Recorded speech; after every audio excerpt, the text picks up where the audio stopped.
The ring caught the light wrong. That was the first thing Darian noticed. Not the traffic, not the red light ahead, not Layla laughing at something on her phone, her voice filling the car with that particular laugh she had, the one that was warm and real and entirely separate from him even when she was sitting right there. The ring. He had chosen it himself. Took 3 weeks, 2 jewelers, and 1 conversation with Layla's sister that he was not supposed to have had. It was the right ring. Everyone said so. His mother, his business partner, the jeweler, obviously, though she was paid to say so. He just wished it didn't catch the light like that. Wrong angle, wrong stone, too much clarity for a cloudy December afternoon in a city that hadn't decided what season it wanted to be.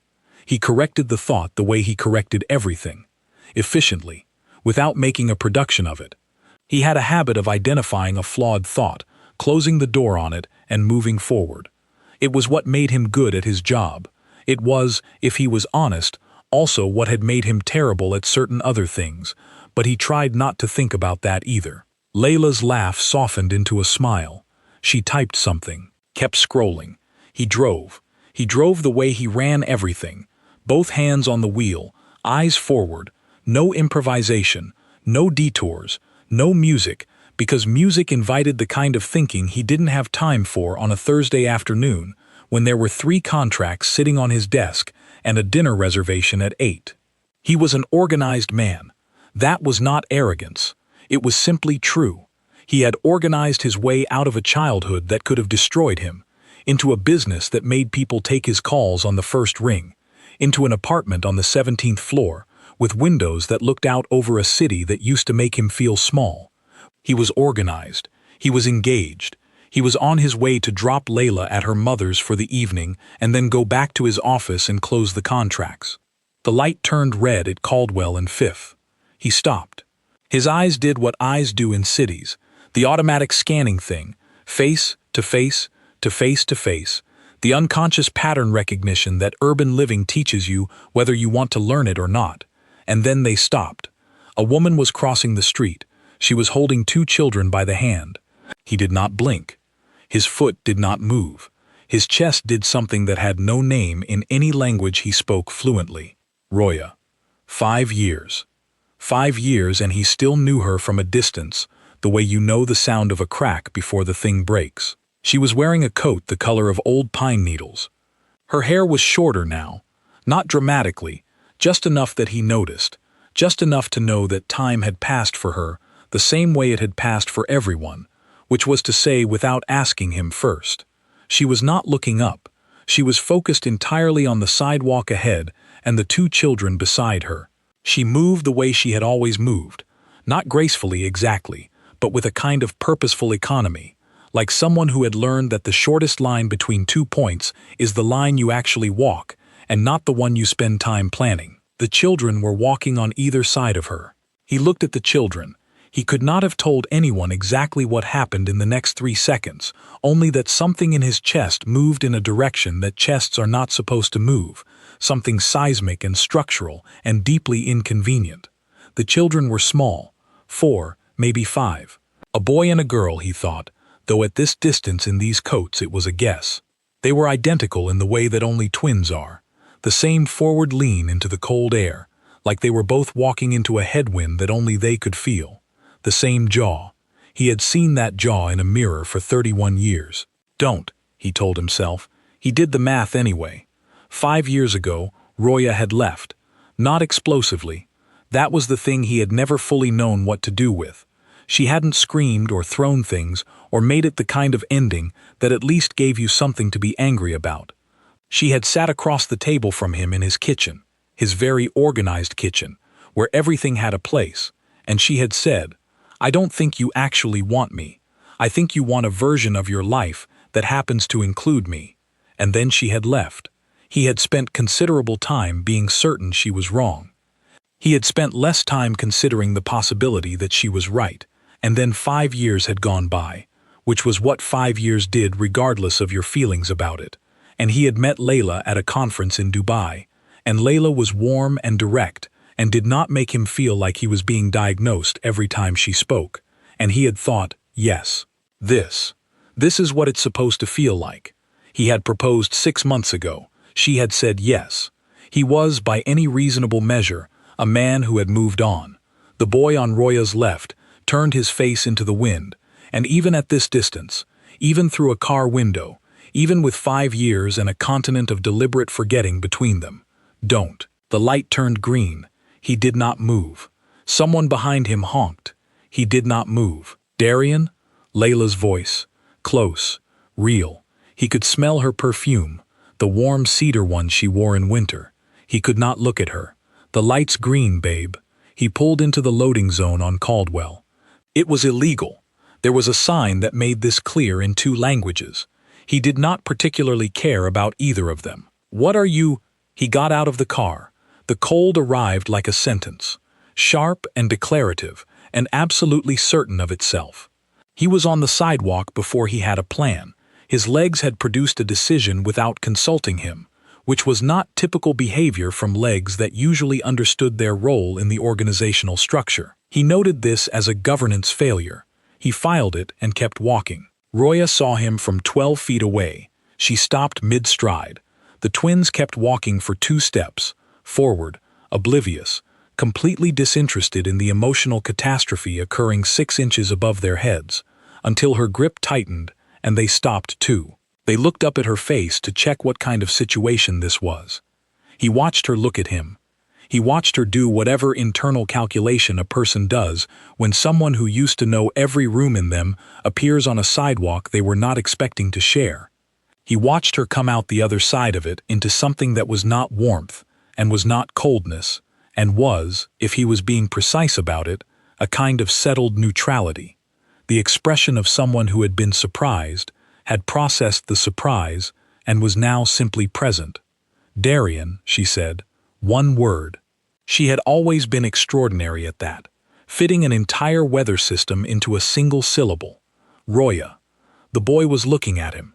He had Roya's eyes, dark, evaluative, slightly too serious for a 4-year-old, but the jaw was something else entirely.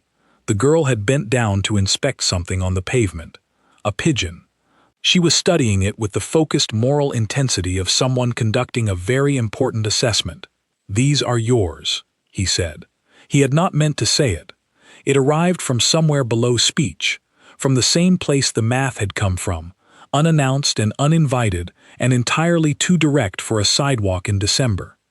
Roya did not flinch. She had always been good at not flinching. "Their names are Ian and Dina," she said. Careful, deliberate, not an answer, and not a refusal, and not, he noticed, a denial. The silence between them was not comfortable. It was also not exactly uncomfortable. It was the specific silence of 2 people who once occupied the same space so completely that even the absence of them in each other's lives had a shape to it. "How long have you been?" "Darian." Just his name. A door, closed, not slammed, simply shut, with the quiet finality of someone who has had years to decide exactly how much of themselves to give to this conversation. He looked at Ian. Ian looked back at him with the expression of a small person who has not yet learned to pretend not to evaluate strangers. He looked at Dina. Dina was still focused on the pigeon. Behind him, he heard it before he registered what it was, the sound of a car door, heels on pavement, coming closer. He turned very slightly. Layla. Her coat was open because she had gotten out of the car without stopping to button it, which meant she had gotten out quickly, which meant she had been watching through the windshield for some amount of time before deciding that whatever was happening on this sidewalk required her to be part of it. She stopped a few feet back, reading the situation. She was good at reading situations. It was one of the things he genuinely admired about her. He now had approximately 4 seconds before every choice he had ever made was standing in the same square of cold air. He looked at Roya. Roya was already looking past his shoulder at Layla. Whatever crossed her face in that moment, he could not name it. It wasn't jealousy. It wasn't grief. It was something quieter and more final than either, like someone recognizing the shape of a chapter they had already read and already put down. "It was good to see you," Roya said. Past tense. Completed. The sentence arrived already done, Already filed, already over. She tightened her grip on Anne's hand. Dina stood up from her pigeon inspection and reached up without looking for her mother's other hand, finding it with the casual confidence of someone who has never once not found it there. They walked away. He stood on the sidewalk. He did not call after her. He had things to say. He had, it turned out, an enormous number of things to say. Sentences that had been sitting in his chest at some low, unexamined heat for 5 years, waiting for exactly this, and simultaneously hoping exactly this would never arrive. But those sentences were in the wrong language for this sidewalk, in the wrong shape for this weather, arriving 5 years too late to be anything other than a disaster. So he said nothing. He watched them go. Roya did not look back. This was not a performance of not looking back. She simply didn't look back, because she had decided some time ago, years ago probably, on a day he would never know about, that there was nothing behind her that required looking at. Dina looked back. For one moment Dina turned her small face over her small shoulder and looked directly at him with the frank, unguarded curiosity of a child who has not yet learned that staring is considered rude, and who would probably learn this lesson and immediately forget it, and who looked at him now with those eyes. He looked away first. Layla's hand was on his arm, warm, real, asking something without asking it, which was the kindest possible version of the question he did not know how to answer. "Who was that?" she said. He thought about the question. He thought about what it would cost to answer it honestly. He thought about the rooms inside the honest answer, how many of them there were, how long the tour would take, whether any of those rooms were ones he had ever allowed himself to fully enter. "Someone I used to know," he said. Layla nodded. She believed him, or she chose to believe him, which when you love someone amounts to the same thing for long enough that the difference stops mattering. She buttoned her coat against the cold. He looked at the place on the sidewalk where Roya and the twins had been standing 20 seconds ago. Empty now. Just pavement. A city, not caring. He looked at the ring on Layla's finger, still catching the light wrong. He drove to Layla's mother's house on autopilot, which was a thing he had never actually done before because he was not, generally speaking, a man who operated on autopilot. He liked to be present in his own life. He had worked hard to be present in his own life. He believed that presence was a choice you made every day, and that the men who complained about being distracted were simply men who had decided their own thoughts were more interesting than the people in front of them. He had said this once, at a dinner, with some confidence. Roya had looked at him across the table with an expression he had categorized at the time as affectionate teasing, and was now, retroactively, reclassifying as something significantly more diagnostic. He pulled up in front of Layla's mother's building. "You okay?" Layla said. "Long day," he said. She looked at him for a moment. The look was not accusatory. It was the look of someone who knows something is not right and has decided, for now, to give it space rather than a corner. She kissed him, got out, went inside. He sat in the car. He sat in the car for a long time, which was not a thing he did. He was a man of movement and action and organized forward momentum. Sitting in cars in loading zones was not in his personal operating system. And yet, he thought about Ian's jaw. He thought about Dina looking back. He thought about the word twins, not the children exactly, but the word itself, the specific weight of it, the way it had arrived in his mind on that sidewalk, not as a question, but as a kind of slow-moving answer to a question he hadn't known he was living with. He thought about 5 years ago, Roya's kitchen voice, not her fight voice, not her laugh voice, the quiet, clear one she used when she had decided that something needed to be said and she was going to say it cleanly and then let it stand. "I don't think you actually want me. I think you want a version of your life that happens to include me." He had said, "That's not true." He had said it with complete sincerity. He believed it still, in the way you believe something that has been closed and filed and never reopened. But he sat in the car, and he sat in the car, and the thing about cars is that they are very quiet when the engine is off, and the city is outside the glass, and you are alone with the particular quality of silence that arrives when you have done the math, and the math has done you back. He did not go back to his office. He drove instead. No destination, no plan, just the city unspooling around him, corner by corner, the familiar grid of it doing nothing in particular to help him organize what was happening in his chest. He ended up, without fully deciding to, on the other side of the city from Caldwell and Fifth, in the neighborhood where they had lived when they were together. Not his apartment. He had always had the apartment on the 17th floor that had been his before and after. Her neighborhood. The streets she had walked every morning to the small cafe on Beresford, where she ordered the same thing every day and read for 30 minutes before the rest of her life started. He parked on Beresford. He did not get out of the car. He looked at the cafe. It was still there. New sign, same building. A woman inside at the counter who was not Roya and who would not have known what he was doing sitting out here in an expensive car, looking at an ordinary cafe like it was something that required his full attention. He thought about the first time he had met her. Not Caldwell and Fifth, years before that. A work event, some industry gathering in a hotel ballroom that smelled like carpet cleaner and ambition. She had been there with a colleague, something in urban planning, and she had been wearing the kind of expression people wear when they are at a party they did not choose but have decided to make something useful of anyway. He had walked over and said something. He couldn't remember what, something confident and probably slightly too polished. And she had looked at him with that level gaze she had and said, "Do you always introduce yourself like you're presenting a quarterly report?" He had laughed before he knew he was going to laugh. That was the beginning. He had spent 2 years learning how to be something other than a quarterly report in her presence, and he had not fully succeeded, and he had not fully failed, and then she had left, and he had spent 5 years not thinking about whether she was right. He thought about it now.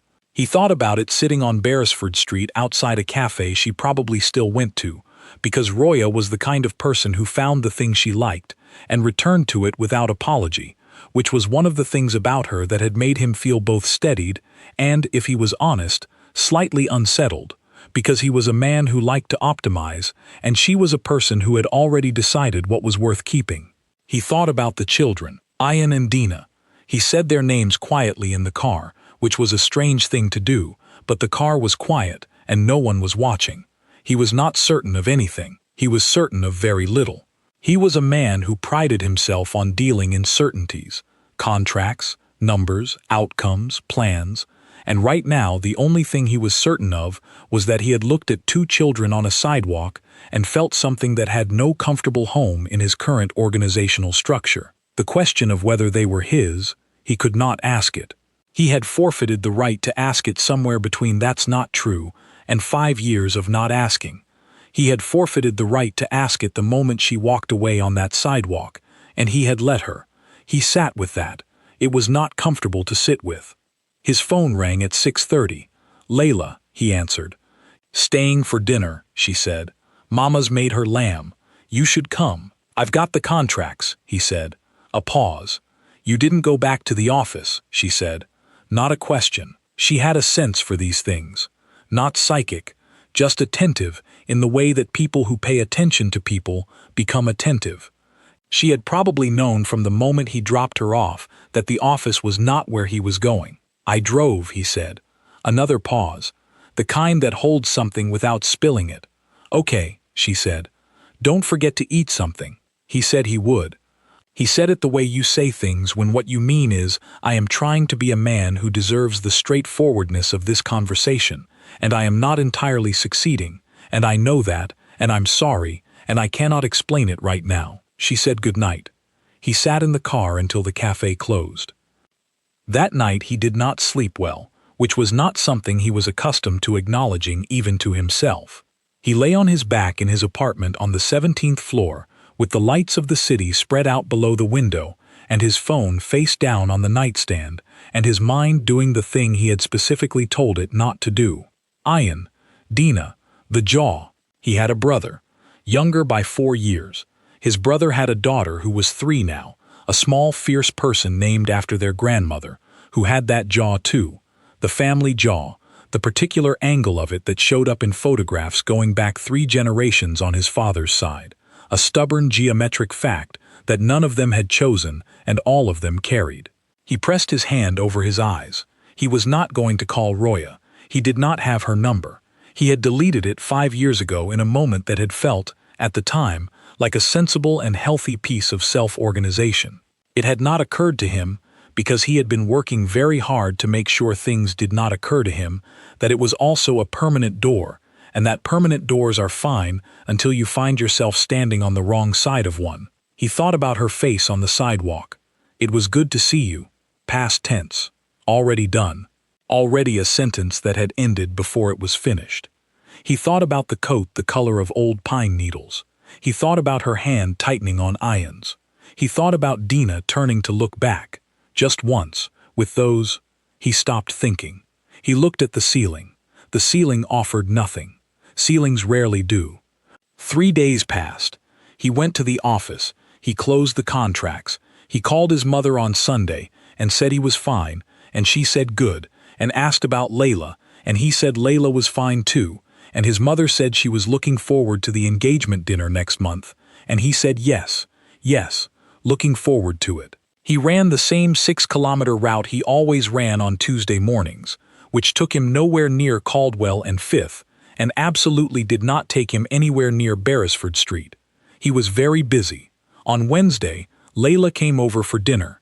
He cooked the pasta dish she liked, the one with the tomatoes from the can and the herb situation he had spent 4 attempts getting right, and they ate at the kitchen counter because they always ate at the kitchen counter, and she told him about the project her firm was pitching on Friday, and he listened, and he was present, and he did not check his phone once, which was a record.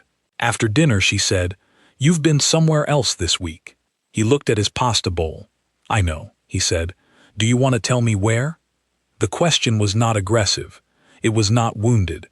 It was the question of someone who has decided that the person in front of them is worth asking directly, and who would prefer an honest answer but is prepared to wait for it.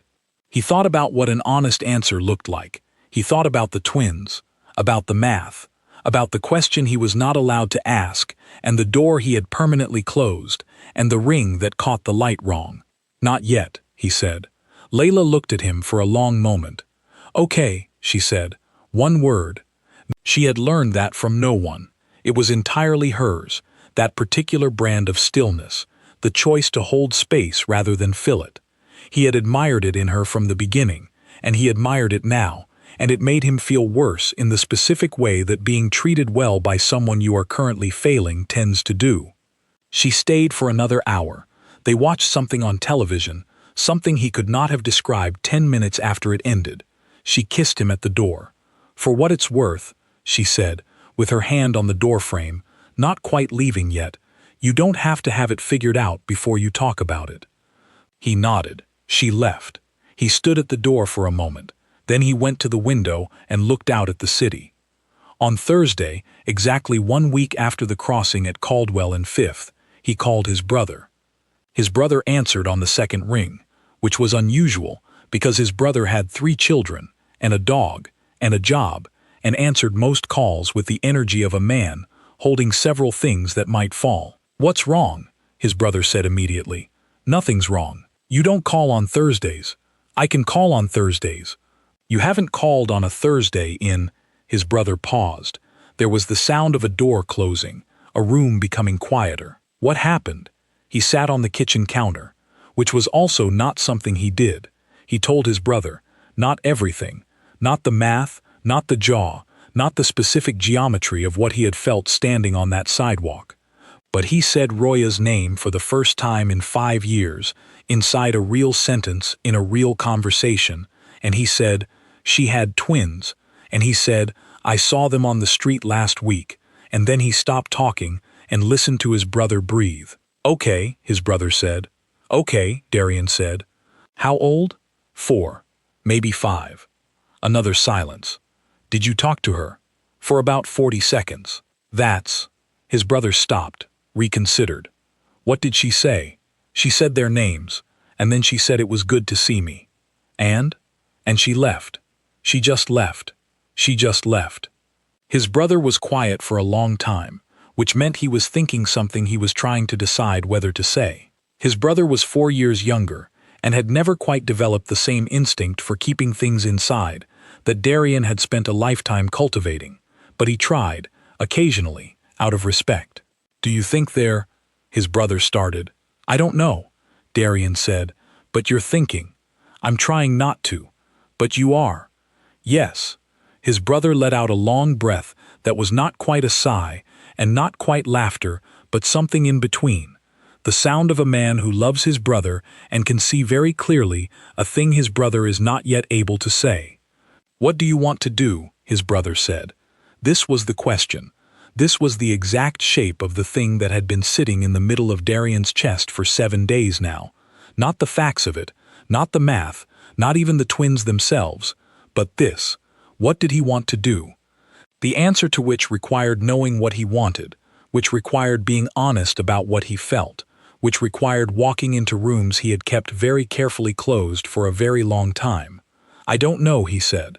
Yes, you do, his brother said. Not unkindly, just accurately. Darian was quiet. Outside the window, the city. She deserved better than what I gave her, he said finally. He had never said that out loud before. Not to his brother, not to anyone, not even in the particular quiet of his own thinking, where he was usually quite thorough. Yeah, his brother said. No argument, no comfort. Just the clean, clear acknowledgement of a thing that is true and is better lived with honestly than cushioned with kindness.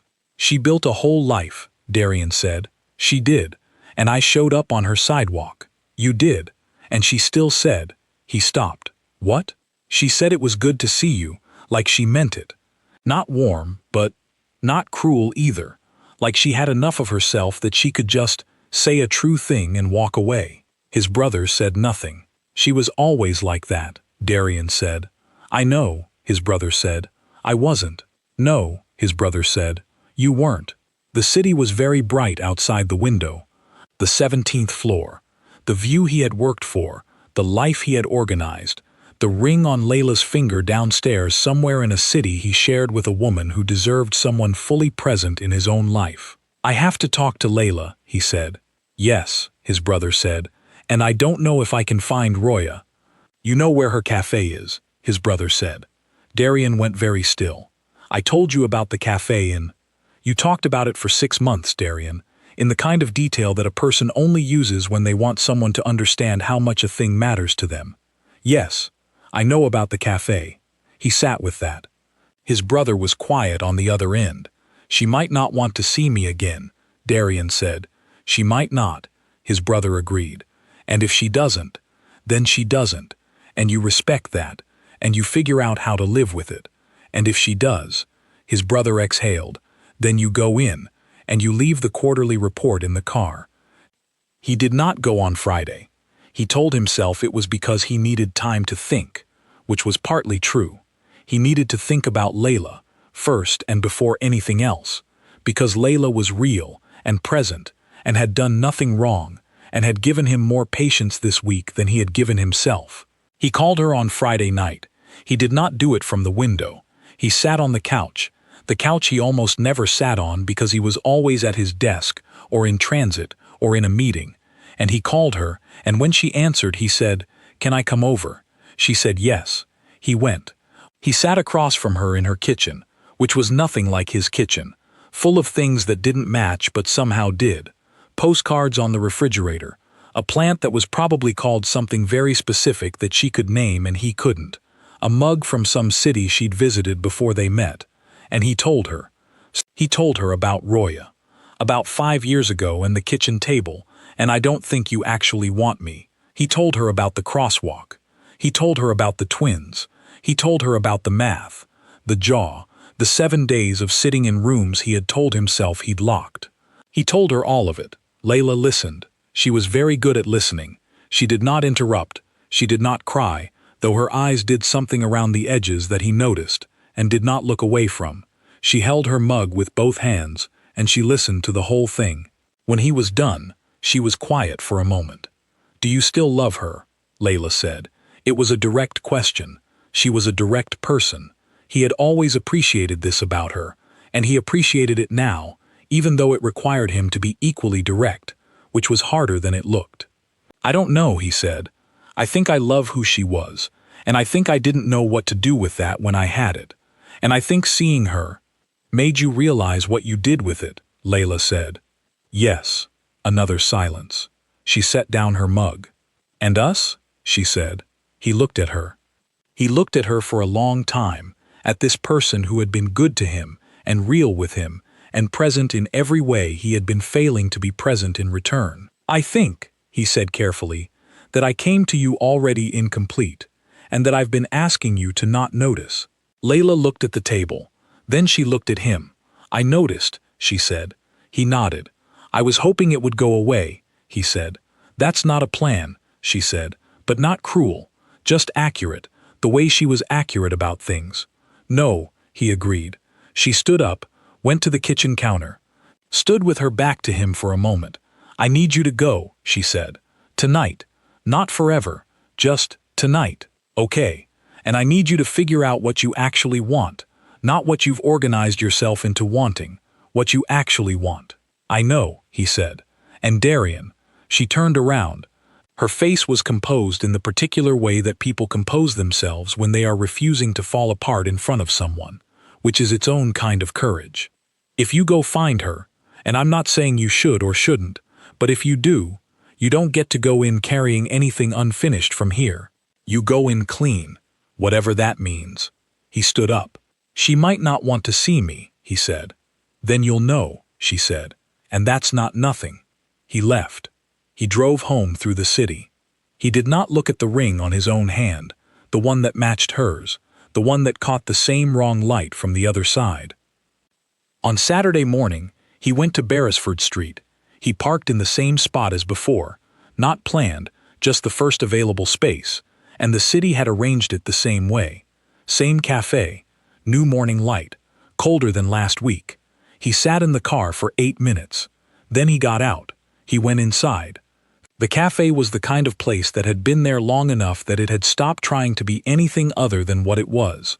Worn wooden counter, 3 kinds of coffee, a pastry situation that prioritized substance over aesthetics, 2 people working behind the counter, with the unhurried efficiency of people who have done this particular morning thousands of times. He ordered a coffee. He found a seat near the window. He did not know if Roya would come. He did not know what day she came, or if she still came, or if she had stopped coming at some point in 5 years, for reasons entirely unrelated to him. He was not here with a plan. He was here for possibly the first time in his adult life, without a plan. He drank his coffee. He sat. At 8:47 the door opened. She came in alone. No children. Saturday morning someone must be with them. She was wearing the same pine green coat from the crosswalk, but it was open now, and underneath it she looked like herself, like the version of herself that had always existed before he got to it and after, the version that had nothing to do with him. She ordered at the counter. She turned. She saw him. She went very still. Not fear, not anger, not even surprise exactly, more like the expression of a woman who has spent 5 years knowing that something was probably unfinished and has simply been waiting for it to catch up to her calendar. She walked to his table. She sat down. She put her coffee on the table between them and wrapped both hands around it and looked at him with those level eyes that had always made him feel like he was being read with total accuracy by someone who had decided to read him anyway. "You knew I came here," she said. "I remembered," he said. She nodded. "Okay," she said. And then, after a beat, "What do you want, Darian?" Not hostile, not warm, just the question. The same directness, the same willingness to go straight to the thing. He looked at her. He thought about the quarterly report comment from 17 years ago in a hotel ballroom. He thought about how long he had been preparing for this conversation and how completely unprepared he was. "I want to ask you something," he said, "and if the answer is no, I will leave, and I won't come back, and I will respect that completely." Roya looked at him. "Are they mine?" he said. The word mine sounded wrong as soon as it left his mouth. Too possessive. The wrong category entirely. The language of a man who still thinks in terms of ownership. But it was the word he had, and he let it stand. Roya was quiet. She looked at her coffee. She looked back at him. "Yes," she said. One word. He heard it the way you hear something that you already knew but needed said out loud before it could become real. He heard it land in his chest and begin whatever slow, complicated work it was going to do there. "Did you know," he said, When? After, she said, 3 weeks after I left. He thought about that, thought about what 3 weeks after would have looked like, what she would have done with that information, what she decided, alone, about who she was and what she was going to do and what kind of life she was going to build. Why didn't you tell you? She looked at him evenly. What would you have done? He opened his mouth. He closed it. Because the honest answer was, he would have organized it. He would have made a plan. He would have set up a structure, a sensible arrangement, a system that worked. And the children would have had a father, and Roya would have had him. A man who wanted a version of his life that happened to include her. I made a choice, she said. Not about you, about them. I chose what kind of life they were going to have, and I gave them a good one. They are happy, they are healthy, they know they are loved. She paused. They don't know about you. He looked at the table. I'm not here to take anything from you, he said. I want you to know that. I know that, she said, and he believed she did. She had always known him well enough to know what he wasn't. I don't know what I'm asking, he said. I don't have a plan. I don't know what comes next. I just know that I saw them on that street and I couldn't. He stopped. I couldn't organize my way past it. Roya looked at him for a long time. Outside, the city was doing its Saturday morning thing. Ordinary and indifferent and full. You left things incomplete, she said finally. Both times. When we were together and when we weren't. That's a pattern, Darian. I know. I can't build anything on a pattern. I know that too. So what are you actually saying? He looked at her. At this woman who had left him with a clean, true sentence and then built an entire life out of it. Who had raised 2 people who carried his jaw and her eyes and looked at pigeons with total moral seriousness.